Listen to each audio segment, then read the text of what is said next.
আওয়ামী লীগের দাফন হয়েছে দিল্লিতে এবং এই আওয়ামী লীগ বাংলাদেশের রাজনীতিতে আর কোনোদিন ফিরে আসা সম্ভব নয়। আমরা মনে করি যারা জুলাই অভ্যুত্থানে অংশগ্রহণ করেছে, যেই দলেরই হোক, যেই ধর্মের হোক, যেই মতের হোক, প্রত্যেকেই তাদের জায়গা থেকে চাইবে যে আমাদের এই যে প্রয়োজনীয় সংস্কারগুলো, যেগুলো গণভোটে রায় হয়েছে, সেই সংস্কারগুলো হতে হবে এবং যারা এই স্বৈরাচারী শক্তি ছিল, যারা এই গণহত্যার নির্দেশদাতা, গণহত্যার সাথে জড়িত, তাদেরকে বিচারিক প্রক্রিয়ার মধ্যে নিতে হবে। আমরা আজকে আমাদের স্বরাষ্ট্রমন্ত্রী জনাব সালাউদ্দিন আহমেদের বক্তব্য শুনেছি।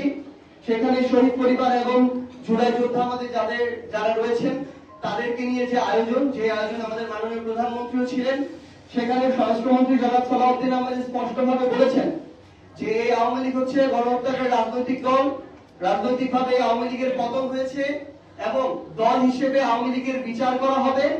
আওয়ামী লীগের দাফন হয়েছে দিল্লিতে এবং এই আওয়ামী লীগ বাংলাদেশের রাজনীতিতে আর কোনোদিন ফিরে আসা সম্ভব নয়।